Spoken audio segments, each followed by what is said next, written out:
Do you love listening to your favorite podcast on Play.it? Sign up today for the Play.it newsletter to receive monthly updates on new podcasts, notable guests, trending shows, and more. Sign up now at playitnewsletter.com. That's playitnewsletter.com. Hear what you've been missing.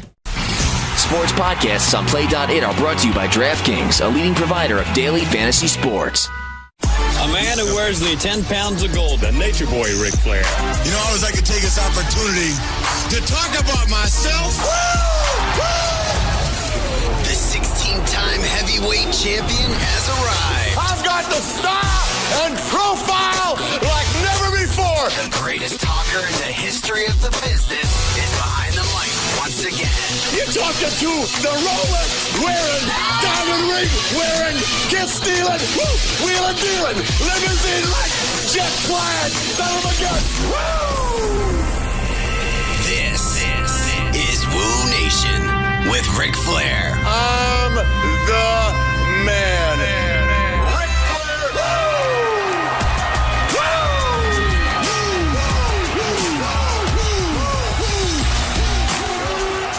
Ladies and gentlemen, this is Ric Flair, 16 times your world champion, with my co-host and good friend, Conrad Thompson. And today, we probably have one of the smartest, outspoken, controversial, but legitimate sports announcers that loves wrestling and has covered wrestling, but makes a fortune doing a live radio show out of Pittsburgh, Pennsylvania that covers the entire state. I'm talking about the one and only Mark Madden. Hello, Mark. Nate, what a flattering introduction, but I got to tell you, it's all true. A tested IQ of 166. I am a legitimate super genius. And, of course, I was with WCW in the decline and fall, although I take no blame for that. Well, you shouldn't. I mean, my favorite line from you in the old days was, I'd call you crying and whining, you'd say, "You're singing to the choir, Nate. Good night." You're singing to the choir, Nate. Good night. well, no doubt. One of my favorite stories from back then was they did a match that was Viagra on a pole between, I think, Kidman and Douglas, and I just did comedy the whole match. And afterwards, one of the producers, I forget who, said, "Boy, you went a little overboard on the comedy in that match." And I go, "Right, because it was Viagra on a pole. I should have called it like Pat O'Connor against Buddy Rogers at Comiskey Park, right?" Well, Mark, let me go back to 1986, okay? Far away. I'm at the Igloo. We're wrestling NWA in town. And J.J. Dillon comes and gets me and says, "Hey, there's a guy outside who's a sports writer for the Post-Gazette that has a gift for you." And I said, "Really?" So I walk outside and I'm introduced to Mark Madden. And Mark has this plaque, made this plaque, talking about how distinguished my career was. It was very flattering. I don't have it in front of me. Well, what it was, Nate, was I'd interviewed you the first time we talked for an article for the Post-Gazette, and I took the article and had it made into a plaque. And basically, you know, I used to watch you. Boy, I'm dating you as well as myself here, but back in the 70s in Pittsburgh, if you held one of those goofy UHF antennas out the window at just the right angle late at night on Saturday, you could watch Mid-Atlantic Wrestling on the UHF station from Johnstown, PA. Oh, really? And when I grew up, you know, we were told how great Bruno was. He wasn't. He was a product of ethnicity in New York. And, you know, he was a strong guy and had charisma. And then the Hulk Hogan era was upon us. But I've been watching Ric Flair since, you know, your days at Mid-Atlantic. And not to blow sunshine up your behind, but I knew very early, hey, this is the best guy. And, you know, you went on to prove it for decades at a time after that. Well, no, okay, but where I was getting to is this flattering thing that but the last couple lines, and you'll have to help me with this, Mark, you were insinuating that wrestling wasn't real. Do you remember that? Well, yeah, but And I went, this thing is so nice, but who does this guy think he's talking to? Right.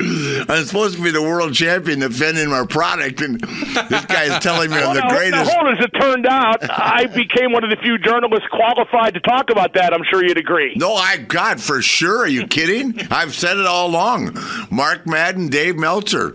The rest of them are just, talking to themselves. Right. I mean, that's what it is. I mean, and Mark, walked away from that years ago, but Mark still follows it. He's. Oh, yeah, I still follow it a great deal. I'm not upset that I never went back to work in it after I left WCW in 2000. Honestly, there's no place in it for a guy who criticizes it anymore. Back then with the competing companies, as long as I, went on the 900 number for WCW and on their internet show and later even on TV, as long as you called it right down the middle, nobody seemed to care. But now it just seems like no matter what company you work for, whether it's WWE or one of the smaller ones, you just have to give unfettered praise all the time. And that would get boring for me, and not doing that would be upsetting to them. So hence my long absence from the wrestling business. But again, I still watch it every Monday. It's like an addiction, and the stuff with the Divas, which I'm sure we'll talk about, that's given me a whole new lease of life. I love watching that, not just because your daughter's involved, Rick, but those girls are all so good, the NXT girls, and I think given chance, they can become really big. Well, thank you. I know that you've known Ashley since she was born in 86. Okay, so, cool.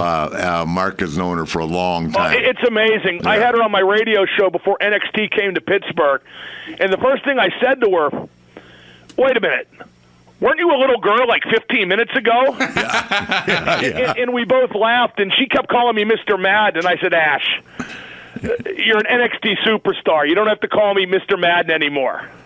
Yeah, well, see, she doesn't call me Mr. Flair, I can assure you that. But anyway, I'm just thrilled that she's in the position she's in, and God, the last 2 weeks have just been a whirlwind for her. Absolutely. Debuting in Atlanta, and the whole family was there. We were strong. Megan, David, my grandkids, Wendy, her kids, Conrad, his girlfriend's daughter, and it was fabulous. And then I flew to St. Louis for Battleground, and she wrestled in that three-way match, which was fabulous. And then, the next night. And then I wasn't that Raw. I had to come back with you. Yeah. Yeah. My favorite time right now in life, Mark, is where I used to try and get you, right? Where I could keep my hands on you and not let you get away. Like when you used to come to the Marriott to meet me in DiBiase to ride to the town, remember? Oh, right, it was great. Yeah. No, it was. In fact, you and I did that with Hunter one time, too. I know, yeah. During your last run in WWE. Yeah, but did it with DiBiase a lot in the 80s. We had a great time. And we'd load the car up with Coors Light on the way home and laugh and go back to the club. And it was a hell of a little club back then at the Marriott. They don't have that anymore, but... And then Teddy found religion, didn't he? Yeah, several times. Oh, yeah. It's okay. It's all right. Several times. Yeah, it just, everybody has their way of dealing with it, so. Oh, no question. I love Teddy. In fact, he was in town not too long ago for one of those, like Comic-Cons. Mm-hmm. Right. And it was great to see him and catch up. He looks great, and one of the best performers ever. Not just as the $1 Million Man, but, of course, Rick, you and I remember him from Mid-South. Oh, God, I know. I work with him all the time. And what a complete wrestler. One of the best of his era, and maybe of all time. Yeah, no doubt about it. And speaking of that, I have a surprise for you, a Christmas gift come early. I'm going to be in Pittsburgh on the 5th and 6th of December for a Comic-Con. How about that? Boy, that is Christmas come early, to be sure. I just wonder if I'll live to see the new year.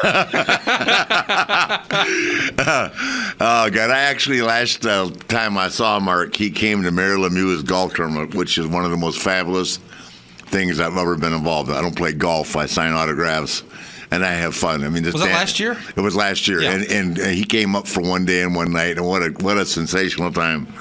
Here he is. Great stuff. And I want to say, Conrad, whenever I see Rick in a context like that, whether it's the Lemieux golf tournament, or we used to have a function in Pittsburgh called the Dapper Dan Charity Dinner. In fact, they still have it. But when I worked for the Post-Gazette, I would bring Rick in for that every year. Yeah. The athletes from the so-called legitimate sports, the football players, the basketball players, the baseball players, the hockey players, the guy they all want to see, to meet, to get an autograph from, to shake hands, to get a photo, is Ric Flair. I mean, he is the most sought-after guy at events like that. By far, it's not even close. No one's even a close second. Well, I appreciate that. I respect them. I mean, how fun is it for you and I to sit at the bar with Dan Marino at 1 in the morning, or to go down on the waterfront with Marty Schottenheimer and. Bill Cowher. And Bill Cowher, Schottenheimer was coaching the Chiefs at that time. Cowher was with the Pittsburgh Steelers, and Mark and I went down there, and Kerry Collins was there, who later came with some linebacker that told me he could get out of the figure four. Oh, that was unbelievable. Let me tell that story. We were at a nice club in Pittsburgh. We were drinking. And this linebacker from Penn State, and I'm thinking it wasn't a guy who went on to anything big, because would remember.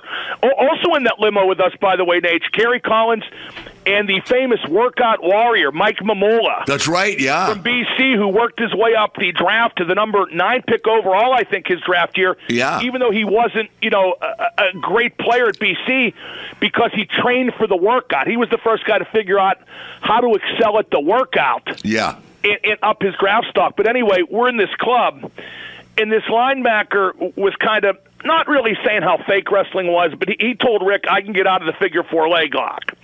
And Rick says, no, not in a million years. So Rick puts the figure 4 leg lock on the guy in the middle of the floor, and the guy's trying to turn it. Mark,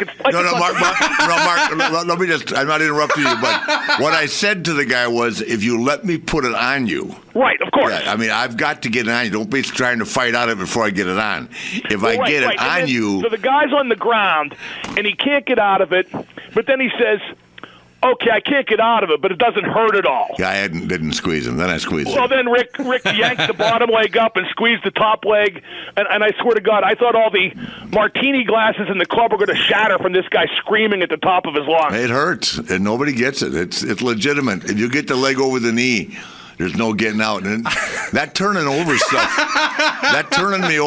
that was not right. That was not real. That's for TV. Yeah, that's for TV only. You don't have to tell him that now. Yeah. I don't know why anybody wants to use it. I never won a match with it. Well, now hold it. Your daughter just won 2 matches, one on pay-per-view, one on Raw. With the figure 8, not the figure 4. I tweeted her. I said, hey, Ash, I go, don't let your dad know you can win on TV with the figure 4. He'll come back and try to add a bridge. Yeah, not a chance. I know. Oh man, all good times, Mark.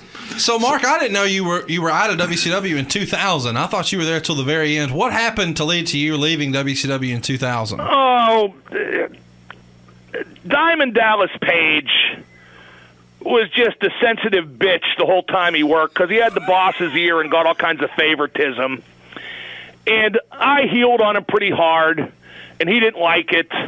And we'd had a bit of a blow-up backstage, and he tried to apologize in front of a bunch of people, which was just for show. Right. So when he stuck his hand out, I threw up my hands like I was being robbed, excuse me. And I wouldn't shake his hand. And, I always thought he got me fired. But I got to be honest, the product was so bad at that point, I was just ready to get out of there. So if you want to blame me for it, that's fine. But I missed the last 4 or 5 weeks, right before WWE bought it. But all the guys I worked with in wrestling, and you won't find too many who have a bad word to say about me, but the perfect nickname for Paige, which I used on the air, was DD Me. Because I never worked with anybody who tried to do everything for himself, who flew so high on borrowed wings. I mean, he made Hulk Hogan seem unselfish, for God's sake. At least Hogan delivered the goods all the time. He was a top draw. But Page, always thought he was overrated then because of his connection with, his superiors. And looking back, I have no reason to think I was wrong. I told you, Mark, you'll always speak your mind. Well, and then with this yoga, and God bless him if it works, but, his rehab with Jake and Scott, God bless him for trying. But in Jake's case especially, I don't know how much it worked, and Scott's had a few relapses too. Both those guys are good guys. I'm not denigrating them in any way, but speaking generally, guys, I tend to trust acts of charity a lot more when somebody doesn't call in a camera crew. And Dee Me, every time he did something nice for somebody, always called in a camera crew. Okay. Yeah, I never thought of it like that. I know I actually had some time with him in Tampa after Dusty's funeral, and I really he just got married. I really like his wife. Brenda, she's a great lady. Yeah, very, very nice. So, we've kind of patched, we've certainly had words, but. Well, no, to each their own, and I haven't talked to the guy in years, but. Let me tell you a story that'll reflect how he has no self-awareness. When he put out DDP Yoga in its infancy, 10, 12 years ago, I'm currently working for iHeartMedia. At the time, I was working for ESPN Radio. And he called me up and got my producer and said, hey, I want to come on Mark's show to talk about DDP Yoga. I'm an old friend of his. And my producer, comes into my studio and goes, hey, a guy named Diamond Dallas Page wants to come on the show to talk about some yoga thing he's doing. He says he's your old friend. And I go, old friend? He got me fired. Tell him to F off. And so a couple nights later, he was talking to another mutual acquaintance, Kevin Nash. And he was saying how I refused to have him on the show. And I wonder why. And Kevin Nash goes, Paige, you got him fired. And Paige goes, you think he's still mad about that? Oh, my gosh. Wow. God, well, it was a strange time, man. I wish I'd stayed fired. Rick, I want to circle back to something you said a minute ago. You kind of alluded to the fact that you and Paige had a falling out. I didn't know that you guys ever were cross at all. No, I wrote in my book. I can't remember. Actually, Mark edited my book, and Mark's the one that made my book legible. I mean, or what's him say, readable, legible, whatever. I made it great, Rick. But yeah. Thank you. Well, put it this way. When you get flown into a WWE taping to meet with Ric Flair, Vince McMahon, and Triple H, and the first thing that gets said to you when you sit down is, by Vince, this book about your friend isn't good enough. Can you save it? Yeah. And I like to think I did. You did. We put in a lot more new material. It was a great book. Got stuff from guys like Steve Austin and Bill Goldberg. I conducted what, Rick? Probably in 2 or 3 WWE TV tapings. I probably conducted 8 or 9 interviews with people who weren't even in the book, but should have been quoted from the get-go. And if I do say so, it did turn out good. And the guy who started the process, Keith Greenberg, he put a lot of facts together, and the framework of the book was adequate. But he was writing it from the perspective that Ric Flair is just another wrestler. Well, he was writing it like I was Freddie Blassie. Every the word was FFF. Well, right, exactly. Yeah. Whereas I'm not saying I don't use that word, but I usually don't use it all the time. You know what I mean? Well, and when you're writing a book about Ric Flair, especially his autobiography, you got to approach from the standpoint that this is the greatest wrestler of all time. And he wrote it like he was a Bruno Sammartino fan, which I'm pretty sure he was. And that's no knock on Bruno, but this is Ric Flair's autobiography, for God's sake. It's got to be his statement of record, and he's the best. That's the statement. Well, I mean, and what I said about Page was that he was the most overrated guy I'd ever seen in my life. And basically, kind of what Mark said is that he got the push from Eric, and nobody knows why or how. Oh, I'm pretty sure I do, but go ahead. Yeah, okay. Okay, we'll segue out of that. But, Rick, tell me, do you still think that Page is the most overrated of all time? I'm a wrestling fan, and I don't think he's the most overrated. But I have a different perspective because I'm a fan, and you were in the business. Is he still the most overrated? And I assume you mean champion, the guy who carried the big belt. Well, no. First of all, I don't bear anybody any ill will right now. But you're asking me wrestling questions. And I had a great time with him the other day. So I'm no, not the person. No, let me finish. I But I know sometimes that's not the real guy I'm seeing. Does that make sense? Yeah. Well, here's the thing about Page, Conrad. He did some really good stuff. His feud with Randy Savage was tremendous. Awesome. He got benefit of his relationship with Eric, and when the NWO was holding off the whole company with baseball bats, Page got to diamond cut 2 or 3 of them, which was a big breakthrough for him. Page was a competent upper mid-card wrestler, but favoritism and cronyisms would put him over the top. Is he the most overrated ever? Boy, I'd hate to say that. No, that's definitely not the case. It's such a the business has been around forever, but I never saw him as a very top guy. Well,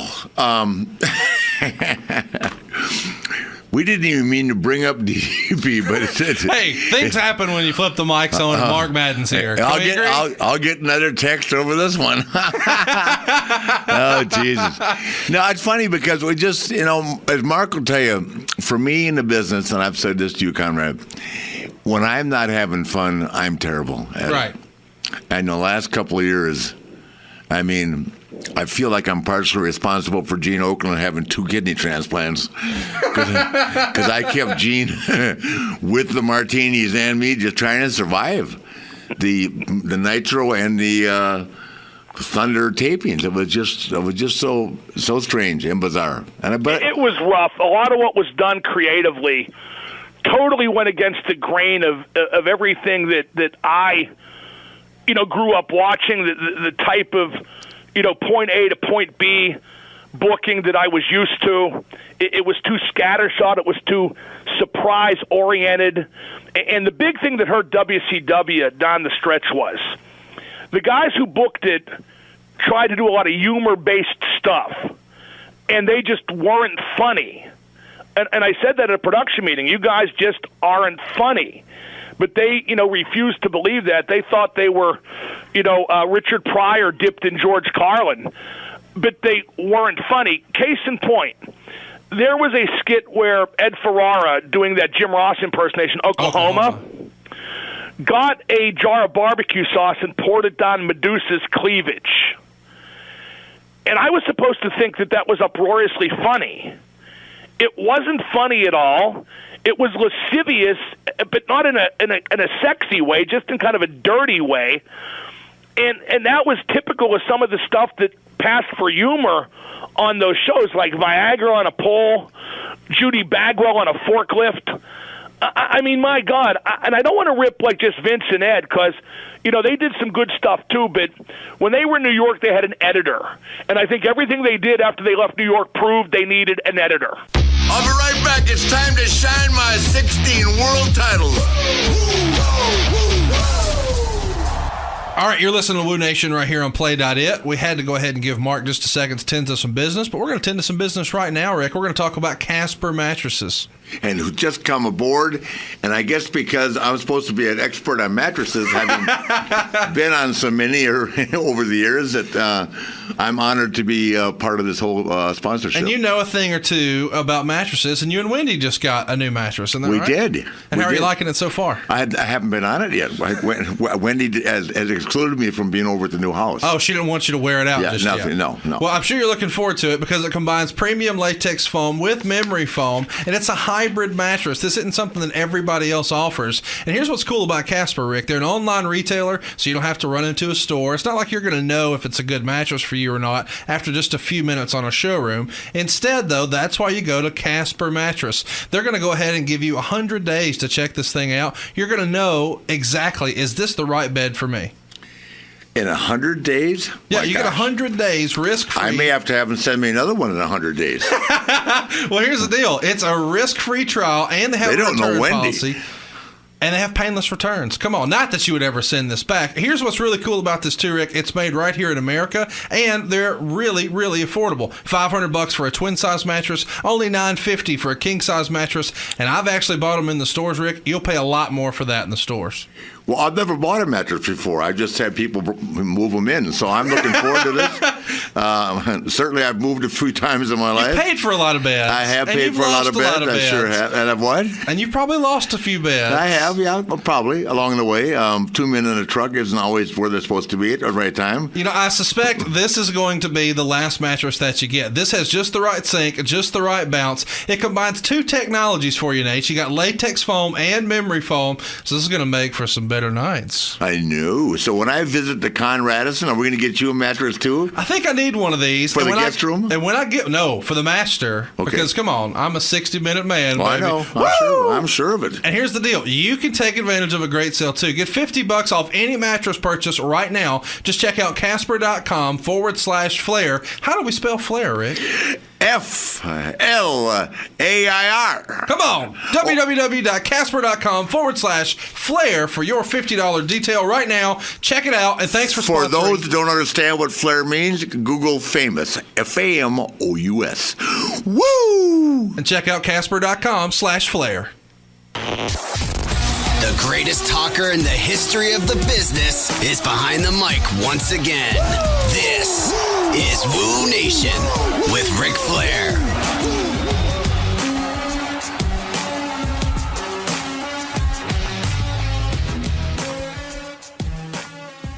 Yeah, I personally didn't like that thing with Jim Ross. Who did? I don't know. I mean, when I watched that, I actually it made me mad. Sure. Well, the point is, though, Rick, that's because, you and I know Jim. Yeah. Although I know him a lot better now than I did then. In fact, I'm not proud to say there were a few off-the-cuff remarks I made, not on TV, but on the 900 number that I would take back now, years later, knowing Jim to be the great person he is. I've been on his podcast, and he's the greatest wrestling announcer in history, bar none. And, by the way, still should be doing it somewhere. I can't believe he's not. But the point of it is, it just wasn't funny. Well, but I just don't. There's no. If you do stuff that's humor-based, it has to be funny, because nothing's worse than something that's supposed to be funny that falls flat. That is just a channel changer, whether it's sitcom, a radio show, wrestling, whatever. Well, not only that, my take on that, though, was, Mark, first of all, when you have a situation like Bell's palsy, it's a very realistic, very sensitive issue, I'm sure, right? Sure. And how many tickets did they sell? By making fun of it. By him going out there and making fun of Jim Not Ross. one. And to be fair, I mean, it was just terrible. They pulled back on the Bell's palsy imitation after a couple shows, if memory serves. Well, it was just terrible. I mean, I can remember looking at Aaron and saying, this is like so embarrassing to be part of this. So, Mark, when you said you didn't want to just pile on Vince and Ed, are you saying, can we hear some fun Disco Inferno booking stories? It seems like he kind of gets remembered not so fondly in those booking meetings. What do you remember about Disco? Oh, Disco's a real creative guy. I wasn't in any booking meetings. I was in production meetings, and there is a difference. I would more discuss the booking ideas after the fact in the production meetings. And again, I think Vince and Ed were very creative. I just think they need an editor. I think everybody in wrestling needs an editor. In fact, one thing I think that every wrestling promotion could use right now is a quality control booker. A guy who looks at the script and says, okay, this doesn't make sense given what happened 2 weeks ago. Right, nobody's doing that. Okay, this doesn't make sense given so-and-so's character. And whatever the quality control editor says goes, not that he makes the changes, but he points out the need for change, the inaccuracies. Gotcha. I think that's a great idea because there's a lot of continuity that is lost on the current product. Going back to the old WCW talk, though, as somebody who was kind of there for the ups and the downs of WCW, what do you remember the vibe being in the production meetings when the news came down that you guys were finally getting Russo and Ed to come over after they were coming off the hot ratings on Monday Night Raw, and now they're coming to Nitro, which is now on the losing side for the first time in a while? Was that something everybody was looking forward to, or were people worried about their spot? Or what do you recall about that specifically? My self-preservation kicked in. I wondered if they would keep me on TV. And they did, probably much to their regret. But, here's something strange from when Vince and Ed came over. I actually was the guy who broke the news to Chris Jericho, who I talked to a lot back then and still do occasionally today. And I told him that, hey, did you hear Russo and Ferrara are coming to WCW, and he couldn't believe it. And he said that they had done very well by him creatively, and he thought they were a big loss. And among the guys working for WCW, Jericho, of course, was with WWE at that point, but among the guys working for WCW, nobody was sure what to think, because these guys had, a great rep for what they had accomplished with the Attitude Era in WWE, but everybody kind of knew that McMahon was the editor. Everybody kind of knew that, and nobody was sure exactly how much creative control Vince and Ed would have once they got there. And, of course, there were certain among the contracted performers that had creative control, too, and that was bound to get in their way, and, of course, ultimately it did. Yeah, I still find it hard, and I wasn't as aware of this. I'm sure I heard you and I talk about it, and when they got there, it was a big deal, I guess. But I don't think that anybody has ever booked for Vince McMahon back in that time frame. I mean, you've got Hunter who can think, you got Shawn who can work and think, right? You have Steve Austin, you have The Rock, you have Mick Foley. I mean, right. And I think the Attitude Era, this thing with, Vince, the thing about Vince, he's fearless. He's not afraid of it. And it used to stress me out. I would tell Mark, how can these guys go out there week after week and talk about closing down the WWE? Right. That was the conversation. You're saying Bischoff would hold the meetings and talk about closing down WWE? No, they would go on camera and say it. Right. In the ring, right, Mark? Yeah, although once fortunes got reversed, that kind of talk died down pretty quickly. No, but it did happen for sure. I'm not making that up. Oh, no question. Eric talked about that when WCW was on top. Eric talked about it frequently on mic. Yeah, and why though? I kept thinking to myself, they don't know this guy.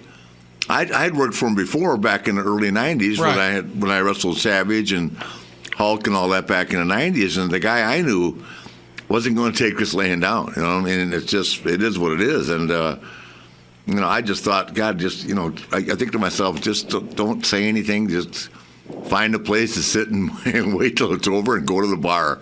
Because you need to cleanse after this. It was so. That's a good turn of a phrase, Nate. Yeah.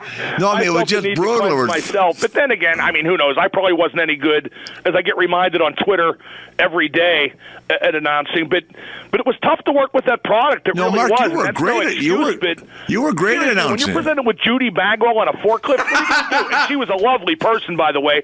I just didn't want her on a forklift as part of a tag team championship match. Yeah, no. And first of all, but let me go back to what you said. You were a great announcer. You're probably right. Yeah, no, but sometimes they just don't want to hear. Mark is really creative. Have you ever heard his show? Yeah. He's creative and he's fast. He's quick as like Arn and Bobby Heenan. You fire a round over at Mark, and Mark's got the answer for you, right? Absolutely. On legitimate sports or anything. We're not just talking wrestling, but because the first thing he says to me, "Who's your team this year?" Right? You fence rider, who's your before it even starts, who's your team? You're always right. I wasn't going to bring that up, but Conrad, I got to tell you, who Rick's favorite team is? Whoever's winning. That's exactly right. That's not true. No, it is true. It is merciless. I like South Carolina. He loved the Heat, then he loved the Cavs, and then he loved Florida. I love LeBron. I have to like a player, okay? Okay. So I think that's fair. I love New York Giants because of Lawrence Taylor, okay? Well, Rick tends to root for individuals. Yeah, as opposed to teams. I will give him that. I like the Colts now because of Sergio Brown. Having a hard time keeping these alligators down. So, hey, something we haven't talked about on the podcast, Mark. You've always got a fun take. We've never talked about the Horseman skit that the NWO did. You were with the company at the time. And, Rick, we've never got your 2 cents on that on the show either. Let's talk about the Horseman skit. Everybody remembers the NWO comes out. They're kind of dressed up. They're mocking Arn Anderson, offering Kurt Hennig a spot. Not any spot, but his spot in the Four Horsemen. It was a big emotional time. And then not too long after, the NWO spoofs it. What were your guys' memories of that, and what was the kind of fallout behind the scenes? Well, it was way too tough on Arn. That was what I didn't like. There were elements of it that were funny. Nate, I don't know if you agree with this, and I know you two have talked about it, but what was your take on Waltman's imitation of you? I didn't care because it didn't affect me. What I didn't like was the fact that we did that in Columbia, South Carolina. Right. Okay. And that was legitimate between Arn and I, the emotion of the relationship. And when the doctor told me we couldn't wrestle again, it was a big deal. It's a big deal. To me, it was real. And I think it was real to him. And I think it was real to Kurt at that moment. Even though Kurt was kind of a prankster, he was getting the rub. It was a cool deal. It's a big time spot. And I was very emotional. When I came out of the ring, and I'll give you an example. Sting came over to me and said, "That's the coolest thing I've ever seen in my life." Wow. People that get it and really care about people's careers and really care about the business. And the irony of this thing, you know whose idea that was to do that? Who? He knows, don't you, Mark? To do the NWO skit? Yeah. No, I don't. I think I know. Who? Kevin Nash. Terry Taylor. Oh. One of Arn's best friends. I didn't know. That was his gig. Yeah, Arn was furious.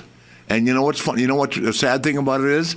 Me crying, okay, fine, I'm an emotional guy. It was nothing about that. And I don't mind being emotional if it's real. It certainly hasn't affected my career. I'm very emotional about Ashley wrestling right now. Sure. But when you and I agree, Rick, and I think that's actually a strength and far from a weakness because it adds to your legitimacy. Well, no, but I'm saying that what cracked Arn and what hurt everybody's feelings was his son is watching that at home. Right. And they're picking Arn as drinking beer all day long. Right. It was a direct shot at Arn. Sure. That me crying, okay, fine. But the worst thing was, though, man, I'm watching that and I'm going, man, when are we up? They never put us on the show. Oh, I didn't realize that. That's the thing. No rebuttal, man. That, to me, after the fact, was the worst. Rebuttal. You guys, I said, I'm watching the for baby Arn. faces, don't forget. Yeah, I said, Arn, watch this. This can be so easy. We just got to go out there with these guys. Are you kidding me? Never a rebuttal. Think about that. And that's what was hard. Yeah. And that took place in Pensacola, Florida. And I could tell you a hell of a story, but I don't want to get anybody else. No, it was more to it than that. Really? Arn Anderson's a tough guy. Oh, yeah, but my big thing about that was I thought it was too tough on Arn, Rick, for the reason you've mentioned. In that era of wrestling... He's got a 12-year-old son. How old? His son is 2 years or a year older than Ashley. Nobody wants to see that, Right. And it's not that we all don't get beat up once in a while, but this is... it's okay if you can go out and get your 2 cents in, right? But not to be allowed to say anything to follow something like that where it's really taking a shot at you? Well, sometimes, too, you have to be unafraid to state your feelings backstage, either before or after the fact. If I can describe an example of that. We didn't know about it.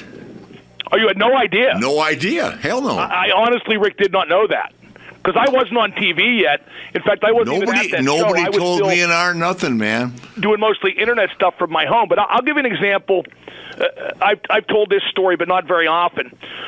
When Bischoff and Russo were running the company together, we had a 3-man announce team of me, Schiavone, and Hudson. And there was a situation where there was a cage match, and somehow Russo wound up in the cage with Goldberg. And Goldberg kicked his ass and stripped him, to his waist. And Hudson and Schiavone made fun of Russo's physique. And I said, no. Mr. Russo won Mr. Olympia super thin division, when the competition was held in New York and, whatever. Just some stuff to try to put him over because I was, ostensibly the heel announcer. Well, the next week we got the scripts, and the scripts called for all 3 announcers to work without their shirts. Oh, that's right. I remember that. Yeah. Okay, and I said at the production meeting, why would Vince Russo make me? Because Russo was the boss on TV too, right? Right. Why would Russo make me work without a shirt? I aided his cause. I spoke for him when that incident occurred. And Bischoff goes, he's a mean bastard. He's going to do whatever he wants. And I go, well, I'm not doing it. And Eric goes, well, you can go home then. I go, okay, see ya. But I just want to tell you, it doesn't make sense. You guys had Tank Abbott kick my ass and strip me almost onto my underwear, and that made sense, so I did it. This doesn't make sense. This is embarrassment for the sake of embarrassment, and you might get other people to play that game, but I won't. And so I went to the locker room and got my stuff packed, but Eric came in and said, okay, we've changed it. Yeah. Sometimes you got to do that. Now, then again, that was easy for me to say because, if I would have walked out, I had a radio career to go home to, and, some guys aren't as fortunate. But sometimes you have to do that. You have to speak up for something that just is, again, embarrassment for the sake of embarrassment. But that doesn't tie into the NWO skip because you guys, again, didn't know. So, Rick, was there an apology after, or was there a conversation after? I mean, was there any sort of reconciliation? No, there was a major conversation, but I don't want to go out there. I mean, it was never publicized. You would have heard if it was. Okay. You're going to invite the guy to your house soon and ask him what took place. He'll tell you. We won't mention any names. I understand. But he'll say. Wait, now who's getting invited to Conrad's house? That sounds like fun. Well, he'll invite you. Let me tell you something. You want to hear something cool? He'll fly you first class, right? Listen to this. He'll fly you first class. He's got 11,000 square foot home in Huntsville, Alabama. My gosh. Am I exaggerating? No. On a mountaintop. I didn't know there was 11,000 square feet worth of homes in Huntsville. Total. In the whole city that I got down here. He's 34. That kind of money goes a long way in a place like that, too. No, you don't understand this. He's licensed in 80 cities. He probably owns the largest, correct me if I'm wrong, independent mortgage finance company in the country. Am I close? No, we do okay. Let's talk about wrestling. No, I'm Why finished. do you do this? No, Mark, this guy makes $800,000 a month, okay? And he'll fly. Hold it. Here's what I want to know. Yeah. Why wasn't I flown down there to the mountaintop? I'm here on a landline in my office at my radio station. My office mate, Sean McDowell, who works for our sister station, I'm bothering him with all my loud talk. How come I'm not flying down there first? This is a private party. He'll fly you down, Mark, and he'll take you to all the kind of clubs you like. The one with the one with the poles in them, right? No, we never said. And he'll pay you. He'll pay you cash. Huh? It's a late night ballet. Mark likes those kind of ballets. Yeah, sure. And Mark likes Coors Light, which you have a lot of in your refrigerator. That's out of the day already. Yep. So Mark's in. And Mark, I got to be honest. Mark can tell you some hellacious stories. It's going to be hard to believe, but I've kind of retired from the adult ballet. I'm too old. They're too young. It's too creepy. No, Mark, okay. Mark, I'd like for you to give me your spot. Not any spot, not your dog spot, but your spot. You can have that spot.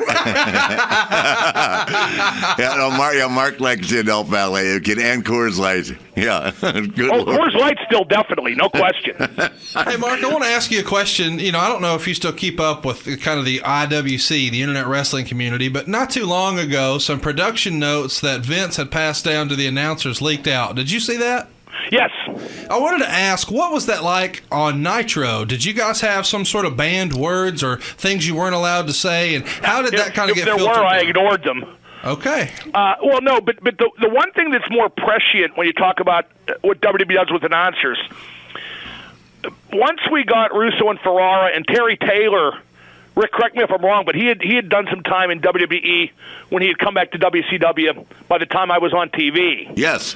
And they picked up from Vince that notion you have to scream in the announcer's ear all the time. Okay. And I just said, no dice, forget about it. I do this 3 hours a day, 5 days a week, and I'm really good at it. If you don't trust me for your 3 hours, get somebody else. Yeah. And after that, they limited it a lot. I said to them, I go, look, if you have a really good line or a really good suggestion, really good, then say it. But I didn't like that stuff where they try to basically use you as their conduit to broadcast the show. If you want to tell me every line to say, get out here and do it. So when you're saying they, who was in your ear? We know in WWE it's Vince McMahon. Who was in your ear in WCW? It was either Ed Ferrara or Terry Taylor. There was some other, Rick, help me out here. There was another, it wasn't Craig Leathers. There was like a lesser light producer. Keith Mitchell? No, Keith Mitchell, it was somebody I pointedly didn't like, and I told him to shut up a couple times. Huh. But I like Keith Mitchell. I forget who it was. If you said the name, I'd remember it. That would be in Gorilla or in the truck talking to you? In the truck, I think. Okay. God, I don't know who that would be. But at any rate, I don't believe in that. I know that's Vince's style, and, hey, he owns the company, he can do whatever he wants. But I think if you hire announcers, trust them to be what you hired them to be. I assume you wouldn't have hired them if you didn't think they were any good, right? Absolutely. But did they pass down any words like, Vince has these tics about you can't say belt and you can't say strap and, stuff like that? Did they have those type of conversations? No, not really. Nothing I recall off the top of my head, no. So what type of show prep would go into working, a Nitro, a live broadcast? Would you create your own notes or would they hand out production notes? Well, you would get a script and I would just make a ridiculous amount of notes in the margin. With my partner, Tony Schiavone, called my scripted ad-libs. So, for every 10 things I wrote down, I might use 2, but I just wanted, some stuff to go to that I knew would be good, that I could use, when appropriate. I probably overdid it sometimes, but I do the same thing for my radio show, Conrad. I over-prepare. What was the show prep like for Tony Schiavone? I think he was underrated. He gets a bad rap in hindsight, but I thought he did a fine job. And he's Tony was very good. Nate, I know you agree with me. Yes. If he hadn't come along in the era of Jim Ross, Tony would be remembered as one of the greatest play-by-play men ever, and I think he still should be. I think the only mistake Tony made was he overworked himself. He did Nitro, he did Thunder. At one point, he was also doing Saturday Night. He did all the pay-per-views. He was in charge of the announcers. He did some work in the office. And let's not forget, Tony Schiavone was the only guy with WCW from the first day Ted Turner bought it to the last day when McMahon bought it. Wow. And actually got a better severance package by way of gratitude, and he deserved every penny of that. But I really enjoyed working with Tony Schiavone. I thought he was awesome. Yeah, I see Tony now. He's with the Braves. Gwinnett Braves. Gwinnett Braves, the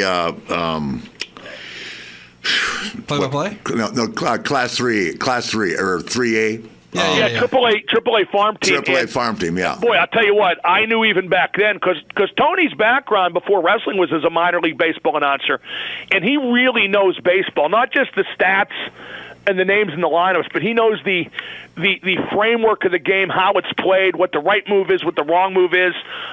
We didn't have much time to do it, but I loved talking baseball with Tony back when. Oh, yeah. Well, here's the deal with Tony. Tony was calling balls and strikes at Crockett Park because they had a baseball park. Oh, I didn't know and they that. had the Baltimore Orioles. Wow. A Class 2A team, right? Cal Ripken was there at the time, right? So I believe that's correct. I go to Jimmy Crockett because we had these older guys, not just Bob Caudle, but another guy I can't. And I go to Jimmy. I said, this kid needs to be calling the show. He's young. He's handsome. He looks good. He's, for some reason, and I'll tell you something else about Tony Schiavone, which is absolutely a miracle because he hung around with me a lot. He's stayed married. That's a miracle. That's a miracle. He has That's stayed a good married. point. Not too many people made it through that hail of bullets. I've taken Tony out a few times, just tested him to make sure that his wits were about him. He's a great guy, though. When he stayed married all these years, and I see him out at the ballpark. I went out and threw the pitch out a couple times. I've got to work and get myself to a place now where I can throw the ball from the mound to home plate. I just was up at the Atlantic Coast All-Star game up in Bridgeport, Connecticut, and I was still about 10 feet short, and I got to warm up. Wow. And nothing looks worse when you screw that up. I know. I tried it 3 times, and I went 10 feet short, 5 feet short, and then it just bounced in front of the plate in the third one. The guy said, "You're out of here." I just got to work on my arm strength. All the ladies love Slick Rick. You know they love WOOOOO Nation. Don't go anywhere. I'll be right back. This is Conrad Thompson with WOOOOO Nation right here on Play.it. Baseball's in full swing, and you can be a part of all the action all season long at DraftKings.com, the official daily fantasy partner of Major League Baseball. There is only one Ric Flair, 16-time world champion, but don't get down. Don't despair. You can win cash every single day at DraftKings. No season-long commitments, win huge prizes every day. Peter from Colorado won $1 million in just one day. Are you kidding me? Hey, Pete, when you come to Atlanta, drinks are on you, pal. Woo! New contests start daily, so hurry to DraftKings.com right now and use promo code FLAIR to play for free in today's $10,000 fantasy baseball contest. DraftKings.com, official partner of Major League Baseball. Enter Flair for free entry now at DraftKings.com. DraftKings.com. DraftKings.com. Woo! This is WOOOOO Nation with Ric Flair. Hey, Mark. By the way, since you brought him up, why don't you should have had Bob Probert with you when Tank Abbott gave you a hard time after what Bob said to Tank in Rockford, Illinois. Proby was. If you recall the conversation. I miss Proby. No, Proby. Obviously, he came around wrestling occasionally. Yeah. And I knew him from my work with the Penguins in the National Hockey League, and he certainly had some demons, but he was a really good guy. God, great guy. And he had a few years when he was the best fighter in the league and a 30-goal scorer. Yeah. It was a short window, but there was a time he was one of the most impactful players in hockey. Oh, for sure. And he had no problem telling Tank Abbott what's up. Because they were doing this thing, a skit in the ring, right? Yeah. And he was there with Bruce McArthur, my friend that owned the Blackhawks, and Proby had just gotten out of rehab and wasn't actually playing right now, and I think he was getting ready to start. And Tank Abbott said, "I'll tell you in the ring," and Probert looked at him and said, "Listen, fat boy, I can end this right here in the cafeteria. I can end it in the ring. What are we doing out there? Wow. Don't get smart with me." Right? And look right at Tank and said, and Bob Probert's that tough, correct, Mark? Oh, no question. Yeah, he ain't afraid of nobody. Honest, outside the rink, often too tough for his own good. Exactly. 14 tasered cops in Miami one night. Yeah, really? He used to, he's from Windsor, Ontario. Yeah. Where my friend Rick, you remember Rick Kehoe that played for Of course, yes, yeah. You and I are catching up now. Now we're talking about something I really know a lot about. There you go. Rick Kehoe, a big wrestling fan, and he was from Windsor, like Proby. And Proby used to, have some cocktails and God knows what else and go in those casinos. And he was tougher than any one bouncer at any of the casinos, but he wasn't tougher than 5 of them at once. And that got into some bad scrapes, like I said, I prefer to remember him as he was when he was, in his prime as a hockey player. Yeah. But he had a tough life, and I wish it had gone better. Yeah, but I'll say the one thing, this is if you think about it, which you would never have thought, he died with his family on a pontoon boat at home. Wow. Which in Windsor. And where he could have died so many times over the years. I mean, in prison in Minneapolis and Miami, Las Vegas. He was getting $25,000 a day to be a bodyguard in Las Vegas. The money wasn't an issue. He's that tough a guy. No question. And he walked tall and carried himself well. And but what a fun guy to go out with, Mark. Good Lord, Jesus, he made me look like a lightweight. It was funny because he was real cautious with the hockey media. Yeah. But he knew me from wrestling, so when I walk into the dressing room, he would totally break out of his shell. Yeah. And again, I have very many fond memories of Bob. Good guy. Yeah, the greatest fight of all time that Mark and I talk about, I think, was McSorley with Pittsburgh and Bob with Detroit. That was, remember that, Mark? Yeah, because it lasted forever. Like 3 minutes or something like that. It was unreal. Well, and if you remember, Nate, they fought, and they each landed some shots. Then the linesmen didn't break it up. It kind of just, they kind of lost a grip on each other. Yeah. And I remember Marty, who had a lot of guts and was a tough kid, looked at one of the linesmen and said, basically, "We're not done yet." And they went back after each other. It was just, it was, hockey fights seem longer than they are because of the physicality. Yeah. Because of the damage potential they have. But most hockey fights are only like 20, 30, 40 seconds tops. Yeah. This one lasted over 3 minutes. Yeah. And they were just swinging, and they were landing. Yeah, and what kills me, too, and I don't know about McSorley, I've only met him one time, but Bob Probert would smoke between periods. Really? Well, yeah. Bob, the guy saw him smoke. I was with him one time on a trip when I had just gotten out of rehab. He drank 30 old duels and smoked 2 packs of cigarettes in 150 miles. Are you kidding me? The word moderation. If you think I have a problem with the word moderation, Proby really did. It's in wow. the Lord. Oh yeah, all those guys. A lot of those Canadian guys smoked for years, right, Mark? Yeah. I don't think it's very commonplace now. No. I'm talking about back then, though. Coach, when I started covering hockey. It was back in the 70s I first started doing it, the late 70s, just as a intern. You would actually see them smoke between periods. Yeah. Which just that's quite possibly the worst thing you could do in terms of getting ready to go back out there and play a very demanding game. But, yeah, guys did it all the time. Yeah, no wonders. Well, Marco, what time does your show come on today? It comes on today and every day at 3 p.m. Eastern Time, runs till 6 p.m. And if anybody wants to hear it, they can listen at WXDX.com. Absolutely. And you make sure you send all your hate tweets to where? Isn't it Mark Madden X? At Mark Madden X, correct. Hey, Marco, so let me ask you this now. Because we're having a little bit of fun with other sports. So I'm a Gamecock, and Conrad is an Alabama guy, okay? I mean, do or die, Roll Alabama. Tide. Roll Tide, okay? Who are you picking this year? What, for college football? Yeah. Well, it's awful early to do that, Nate. Well, it's a month away. Okay, I'm sorry. Am I taking your? I mean, I'll tell you a story that really intrigues me with a team that's obviously going to be really good. Ohio State with the 3 quarterbacks. Yeah.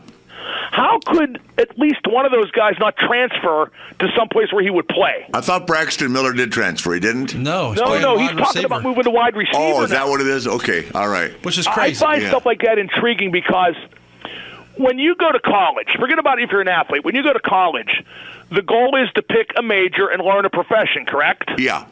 Well, if you're a football player, the goal should be to get to the NFL, and to do that, you got to play someplace. I'm always amazed when major college teams can stockpile top talent at any one position. I look at a guy like my buddy Ben Roethlisberger, who went to Miami of Ohio, which is an upper mid-major, but, it's a MAC school. It's a mid-major nonetheless. Yeah. And he had no trouble getting to the NFL and succeeding once he got there. To get to the league, you got to play. So those 3 quarterbacks at Ohio State, that logjam there at that position, I find that very intriguing, and I wonder what Urban Meyer, who I think is a brilliant coach, by the way, is going to do with them. Yeah.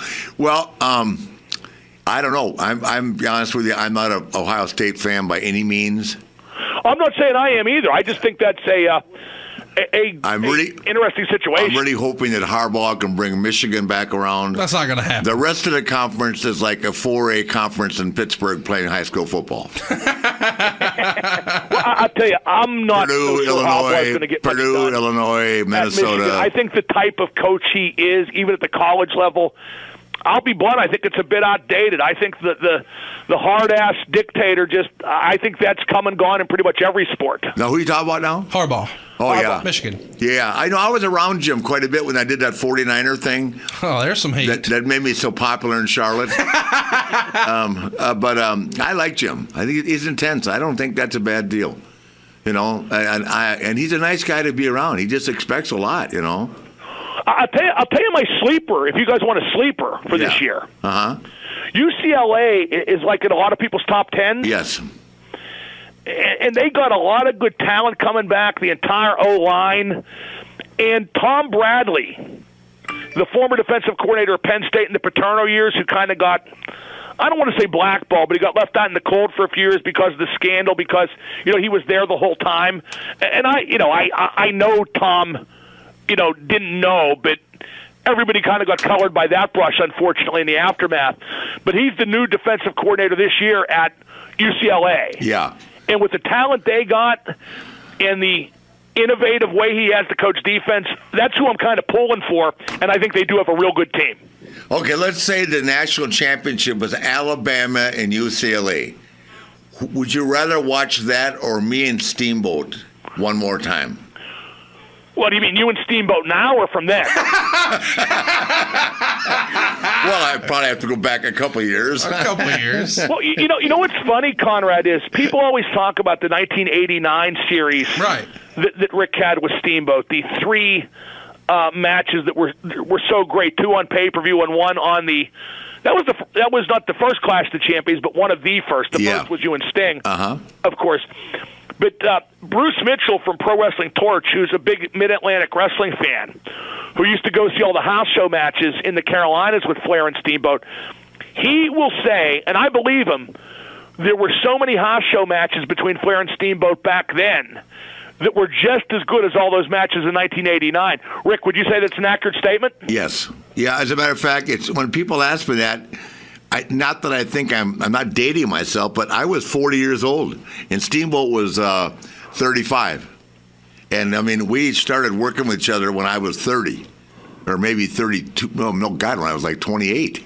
Yeah, I was going to say it was 28. You guys had wrestled on and off for 10 years at that point. Yeah, exactly. Yeah, we started in 76, so that's 13 years now. Yeah, 76 when he first came. I came out of the airplane crash, and he moved in, and the story is one of the greatest of all time. Jim Barnett, we had, I've told you the Conrad. One-man gang. One-man gang. And Steamboat was in Atlanta, and I went down to TV and saw him, and I came back and said to Jim Crockett, I said, there's a kid down there that's handsomer than hell, and boy, he looks good, and he can go.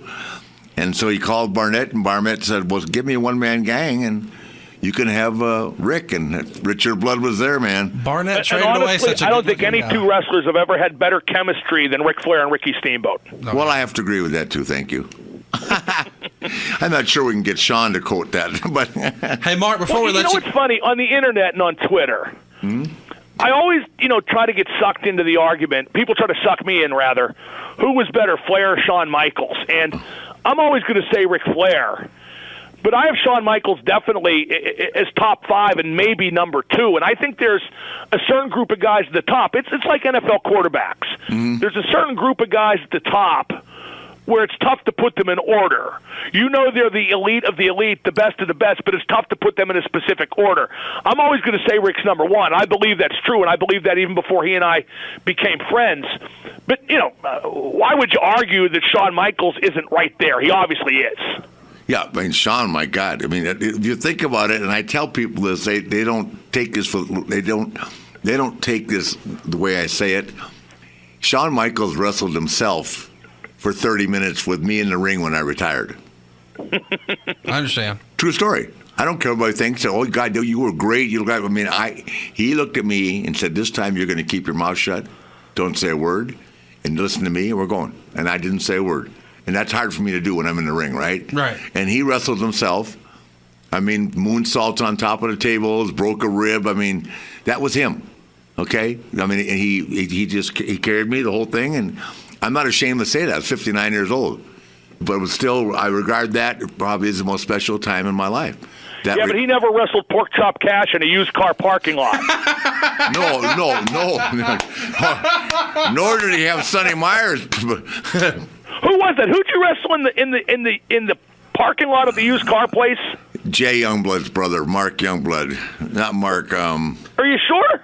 Well, you did not look happy telling that story. No, it's the truth. I did it for Bob Geigo, Kansas City. People are walking around looking at cars, prices and cars, and I'm wrestling in the rain. And you're taking bumps in the rain? I'm trying to. I'm just into the distraction. No place to change clothes.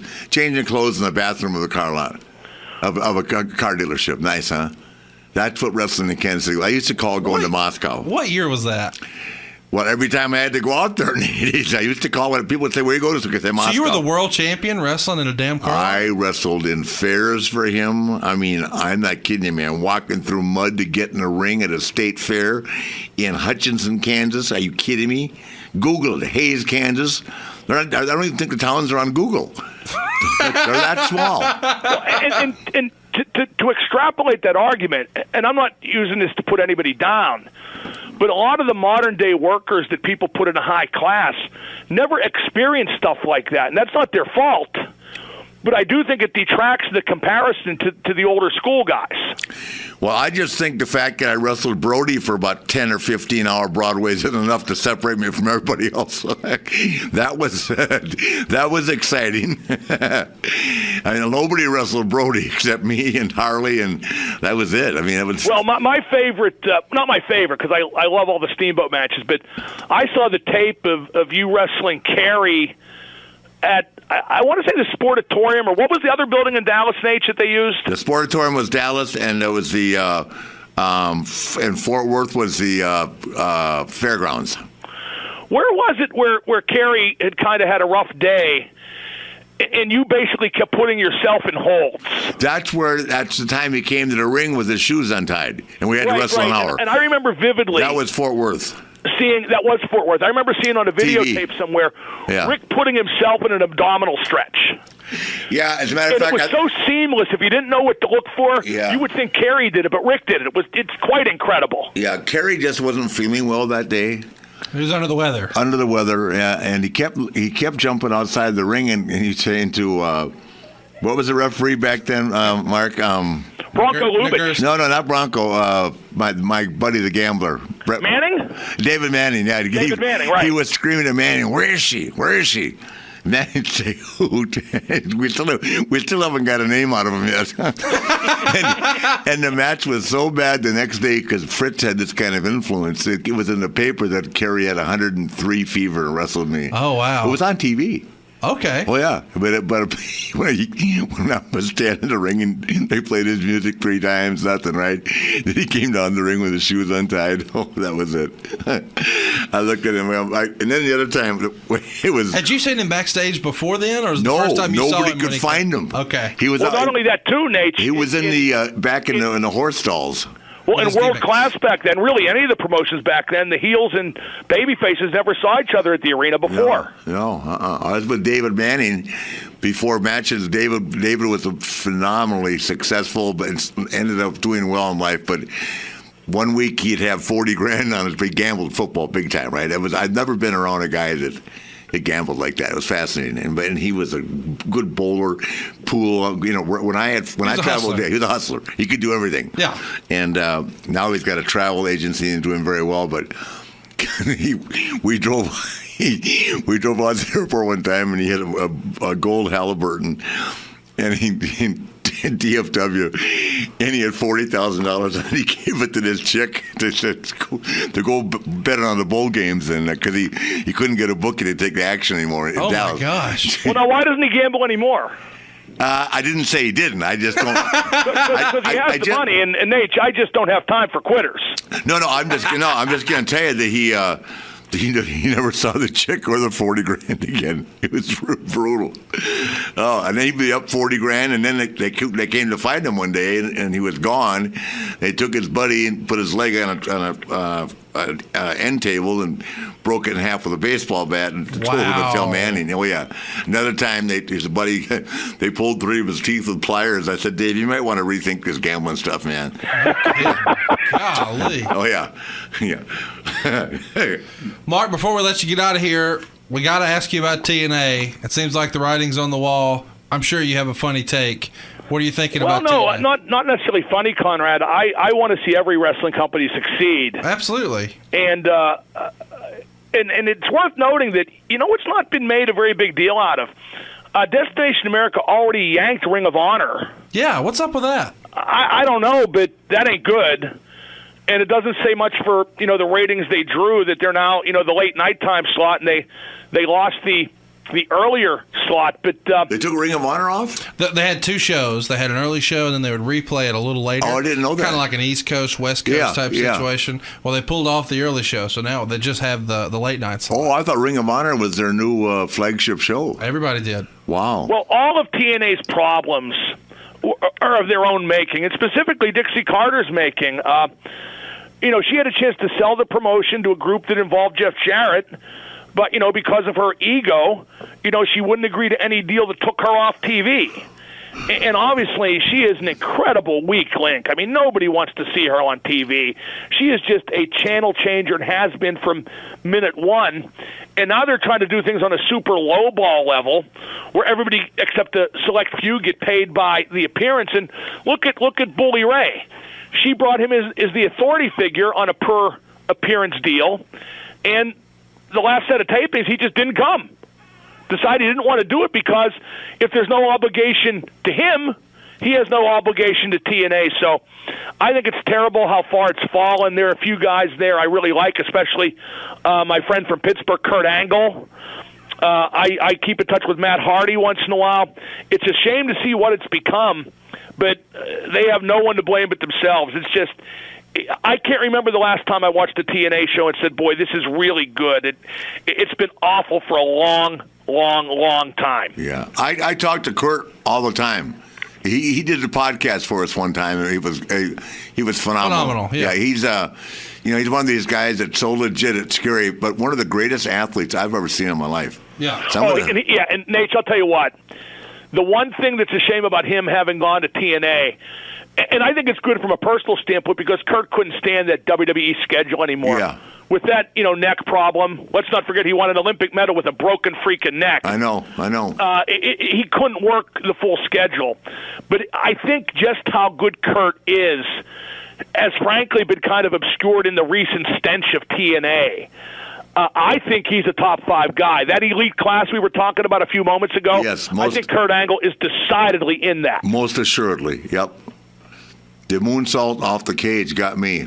Yeah, and he'll do it no matter how many fans are in the crowd. It doesn't matter. I mean, and I've worked with him enough. I mean, and I certainly I was not in a position to hold my own, but it was like wrestling Shawn Michaels. Right. See, what I always liked about Kurt is, and this is because of the legitimacy of that Olympic background, how quick he would go from move to move. Like, it's cliche to say, but his chain wrestling made you believe. Yeah. I mean, watching Kurt Angle, it's still really easy to suspend disbelief because he gets you so involved with his style, and I think he's a great character as well. Yeah, my first and only meeting with Dana White, the first thing I said to Dana White was, how tough was Kurt Angle? He said, if I'd had him when he was a kid, you'd have no idea what I would have done with him. So, but that was after the broken neck and all that. But Kurt was, Jesus, Well, yeah, like it's funny because I love that line. I won an Olympic medal with a broken freaking neck, but it's true. I know. And he's had so many problems since then, and he's come through, I think, with flying colors. I mean, he's had a few anxious moments, certainly, like anybody who's been in the business for so long. But his standard of excellence is just incredible, and he's a great, great guy. On top of that, it's funny. I haven't talked to Kurt except, direct messages, which are just 2 and 3 words for a while.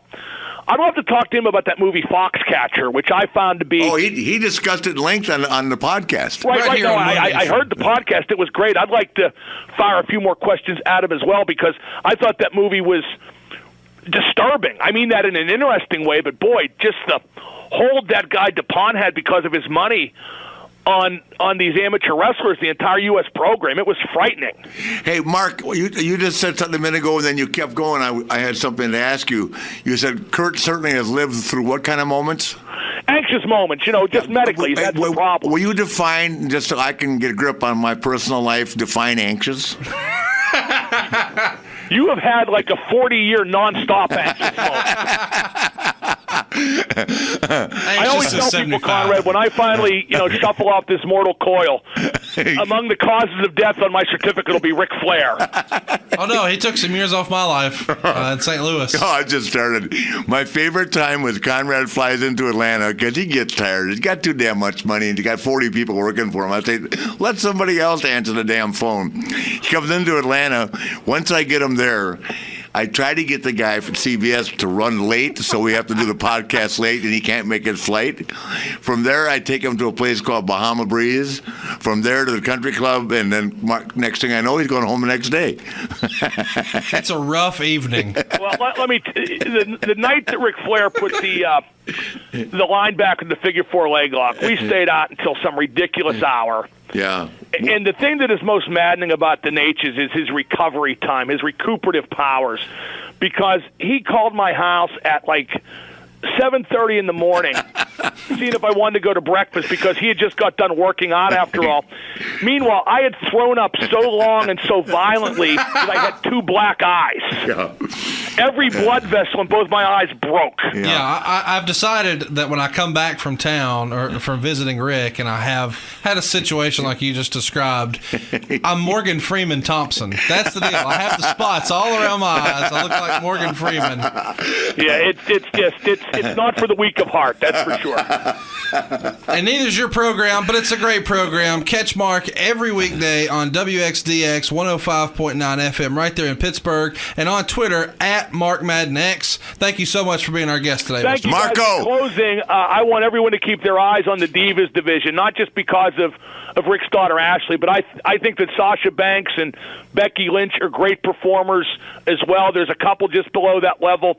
And I got to tell you, these girls have really put the shine back on wrestling for me again. I don't just watch it by rote now.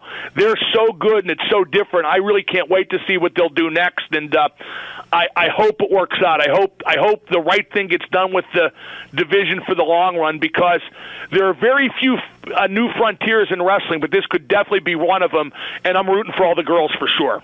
Mark, thank you so much. Thanks, guys. I will pass that along to Charlotte, and thank you so much.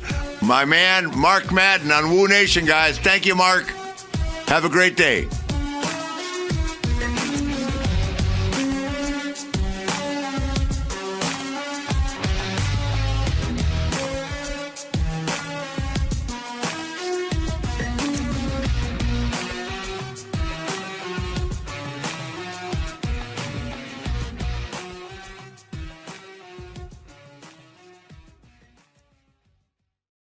Play.it is your podcast network for over 350 best in-class shows. Wow. It's that good. Get your fill of sports personalities like the guys from Deadspin. There's a lot going on here. Yeah, it's really something. Hear the latest news headlines. Tonight on 60 Minutes. Fashion and entertainment. All access pass to stylish ideas. Business and tech. Tell the gritty stories of entrepreneurship.